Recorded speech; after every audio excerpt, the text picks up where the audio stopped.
Eight some point something must have come from nothing. इसी sentence से शुरू होता है सोफीज वर्ल्ड।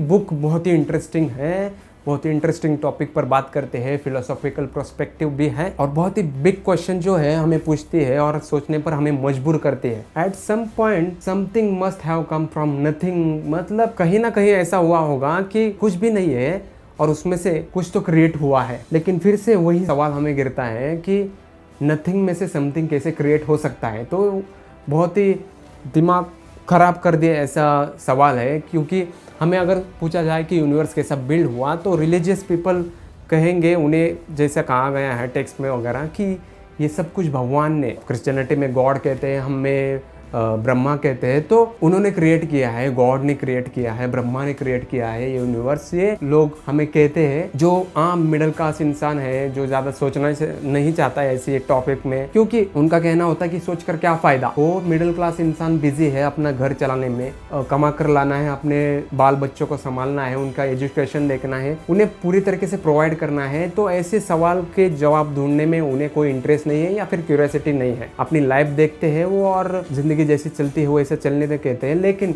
बहुत सारे फिलोसोफर्स होते हैं, साइंटिस्ट होते हैं और मेरे जैसे कुछ क्यूरियस लोग होते हैं जो साइंटिस्ट भी नहीं है और फिलोसोफर भी नहीं है, लेकिन हमें ये सवाल गिरते हैं कि यार ये वर्ल्ड कैसे बिल्ड हुआ होगा। तो सोफी नाम की एक लड़की है, उसे एक एनवलप मिलता है जिसमें 2 सवाल होते हैं कि who are you and where the world come from. वो सोफी भी बहुत सोचने लगती है कि हु आर यू। हमें कोई भी जब पूछता है ना कि हु आर यू, तो हम नाम बताते हैं या फिर हमारा प्रोफेशन बताते हैं, लेकिन वो फिलोसॉफिकल क्वेश्चन हमें पूछ रहा है कि who the really you are, तुम कौन हो। और उसका जवाब कोई ढूंढना भी नहीं चाहता, सोचता भी नहीं, और कोई सोच कर अपना दिमाग खराब कर लेता है लेकिन उसे जवाब नहीं मिलता, और कोई समझ लेता है, जान लेता है यार। फिर उसकी फिलोसफी अलग होती है, हर एक की फिलोसफी अलग होती है कि मैं कौन हूँ। मुझे जितना समझ में आया मैं कौन हूँ ये बताने की कोशिश वो करता है फिलोसॉफिकली। जैसे कि अगर मुझे पूछा जाए कि हु आर यू, तुम्हें इस धरती पर अगर भगवान ने भेजा है, अगर बिलीव आप भगवान पर करते हो नहीं करते हो, तो जिस किसी ने भी भेजा है, कौन हो तुम और क्यों तुम्हें भेजा है, तुम्हारा पर्पस क्या है, ऐसे डिस्टर्ब करने वाले सवाल हमें गिरने चाहिए, ऐसा मुझे तो लगता है। और मैंने बहुत सारे वीडियोस में बात की है, अगर आप 30s में हो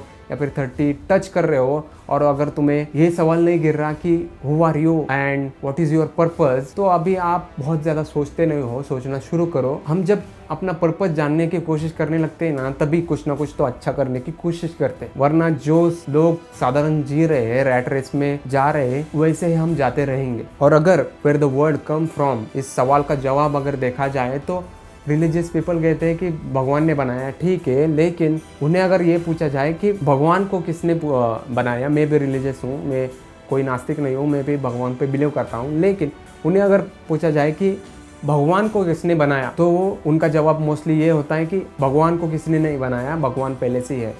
लेकिन फिर से मतलब बादशाह की एक लाइन है, हर हर महादेव, वो गाना है शायद शिवा मूवी का, कि ना आदि ना अंत है उसका, मतलब जिसका कोई शुरुआत नहीं है, कोई बिगनिंग नहीं है, ना ही जिसका अंत है, ऐसा शिव है, ऐसा उस लिरिक्स से हमें पता चलता है। लेकिन हमें फिर से यही सवाल गिरता है कि कैसे किसी चीज़ की बिगनिंग नहीं हो सकती। अगर कोई चीज़ है तो उसकी बिगनिंग भी हो सकती है और इसका अंत भी हो सकता है। हम सोचने लगते हैं, ऐसा फिलोसोफर भी सोचते हैं, ऐसा साइंटिस्ट भी सोचते हैं कि हर एक चीज़ की एक बिगनिंग होती है और हर एक चीज़ की एक एंडिंग होती है। ये सवाल तो हमें गिरता है, लेकिन उस सवाल का जवाब ढूंढते वक्त एक और थ्योरी मुझे समझ में आती है जो मैंने सुनी है।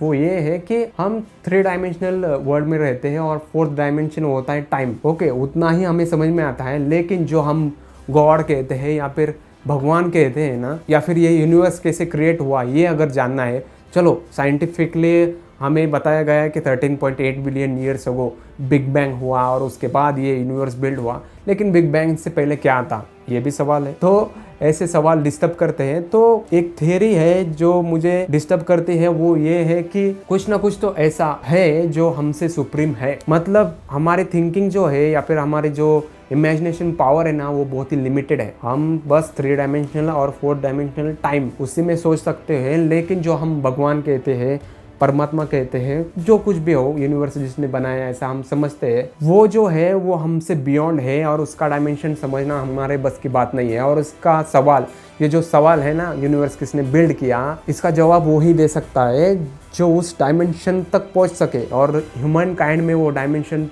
तक पहुंचने की कैपेसिटी नहीं है, ऐसा एक थ्योरी है। अभी वो किसने कहा, कब कहा, मुझे पता नहीं, लेकिन मैंने सुनी है। और मुझे कभी कभी ऐसा लगता है कि कभी भी हम नहीं जान सकते कि यूनिवर्स कैसे बिल्ड हुआ, क्योंकि वो जो उस लेवल तक, उस डायमेंशन तक जानता हो, वही वो समझ सकता है। और वो भगवान भी हो सकता है। अगर उस भगवान ने हमें बनाया है तो उस भगवान ने हमें उस लिमिटेड ही स्पेस में रखा है, उतनी ही इंटेलिजेंस दी है जितनी हम अभी लेकर चल रहे हैं। लेकिन इससे ज़्यादा अगर हमें समझना हो तो उतनी हमारी कैपेसिटी नहीं है, ऐसा मुझे लगता है। चाहे टेक्नोलॉजी कितना भी आगे जाए, या फिर मैं जब तक जिंदा हूँ तब तक जितनी टेक्नोलॉजी आगे जाए तब तक, तो मैं ऐसा मानता हूँ, शायद हो जाए नहीं हो जाए, लेकिन ऐसा मानता हूँ कि इस सवाल का जवाब मिलना मुश्किल है। सोफीज वर्ल्ड बहुत ही मुझे इंटरेस्टिंग लगा। सोफीज वर्ल्ड में हाईली रिकमेंड करता हूँ, मैं बार बार पढ़ूंगा वो, क्योंकि वेस्टर्न फिलोसफी को बहुत ही हाईलाइट करती है वो बुक। एंड बहुत ही खतरनाक, डिस्टर्बिंग ऐसे सवाल पूछती है। पहले ही चैप्टर में सोफी भी कंफ्यूज होती है, वैसे ही मैं कंफ्यूज हुआ था। एक अपना इंटरनल सवाल ये है कि हु आर यू, तो वो जानना भी मुझे ज़रूरी है। मेरा पर्पस क्या है, अभी फ़िलहाल तो जो कर रहा हूँ वही मुझे पर्पस लग रहा है। हो सकता है 5 साल बाद ये मुझे सही ना लगे, मैं गलत हो सकता हूँ, सही हो सकता हूँ, आई डोंट नो, लेकिन कुछ ना कुछ तो जानने की कोशिश कर रहा हूँ। इसलिए ज़्यादा पढ़ रहा हूँ, ज़्यादा एक्सपीरियंस ले रहा हूँ, ज़्यादा लोगों की बातें सुन रहा हूँ। तो आपको अगर कमेंट में मुझे बताना कि ये सवाल आपको अगर डिस्टर्ब करते हैं तो आप क्या सोचते हो उस वक्त, क्या आपकी थ्योरी है या फिर क्या आपकी फिलॉसफी है, मुझे कमेंट में ज़रूर बताना। ऐसे ही मैंने कैजुअल में ऐसा ही वो बुक पढ़ने पर एक थॉट आया तो मैंने वीडियो रिकॉर्ड किया है। इसमें ज़्यादा कोई लाइफ लेसन देने की कोशिश या फिर मैं जो वीडियोस रेगुलरली जो बनाने की कोशिश करता हूँ वो बनाने की कोशिश नहीं की। थोड़ा मैं अपने विचार आपके सामने लाने की कोशिश की है मैंने। तो thank you so much for watching this video. Bye for now.